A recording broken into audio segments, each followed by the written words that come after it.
অস্ত্রগুলো উদ্ধারের জন্য এবং উদ্ধার করে সেগুলো বাজেয়াপ্ত করার জন্য, মামলা করার জন্য আমরা আবার তাদেরকে অনুরোধ করেছি এবং এই বিষয়ে কি বিহিত ব্যবস্থা হয়েছে আইনানুগ কতটুকু আমরা অগ্রগতি করেছি বা যেগুলো এখনো পর্যন্ত উদ্ধার করা হয়নি, বাজেয়াপ্ত করা হয়নি, সেই বিষয়ে তাদেরকে তথ্য দেওয়ার জন্য অনুরোধ করেছি।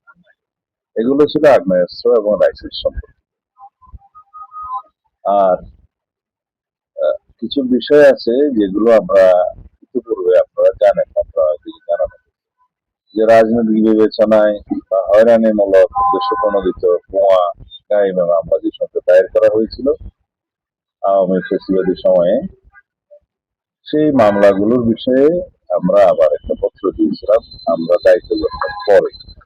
ইন্টারিম গভর্নমেন্টের সময় কিছু মামলা প্রত্যাহার করা হয়েছে, কিন্তু সেখানে কিছু কিছু মামলা, কিছু শ্রেণীর মামলা অন্তর্ভুক্ত করা হয়নি, যেমন হত্যা মামলা, অস্ত্র মামলা, নারী নির্যাতন, মাদক পাচার, মানব পাচার, এই সমস্ত কিছু মামলা আওতাভুক্ত করা ছিল না তখন।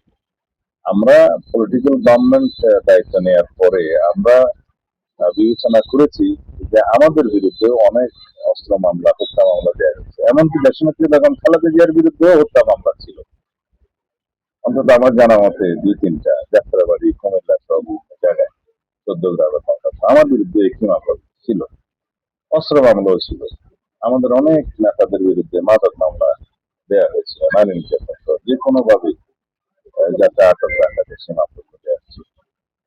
সে জেলা পর্যায়ে যে কমিটিটা আমরা করে দিয়েছিলাম, হেডেড বাই জেলা ম্যাজিস্ট্রেট, ডিএম, এসপি, পিপি এবং আরো একজন প্রতিনিধি আছে, তারা এই কমিটি প্রজ্ঞাপন দিয়ে জনসাধারণের কাছে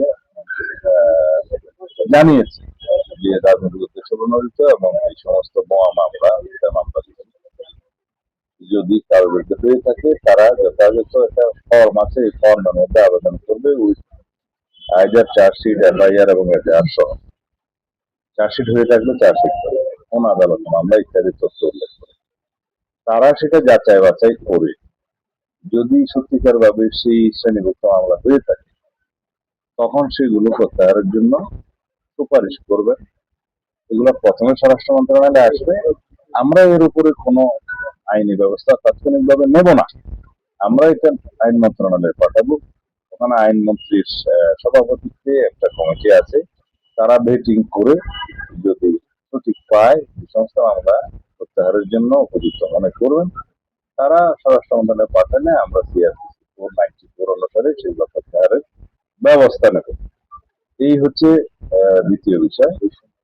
আর তৃতীয় আরেকটা বিষয় হচ্ছে খুব গুরুত্বপূর্ণ, 5th of আগস্টের পরে বৈষম্য বিরোধী আন্দোলনের সাথে সংশ্লিষ্ট বেশ কিছু মামলা হয়েছে, যেগুলো গণহত্যার মামলা এবং আওয়ামী ফ্যাসিবাদী বিভিন্ন মানবতা বিরোধী অপরাধের মামলা। এখানে আমরা তাদের কাছে তালিকা চেয়েছি জেলা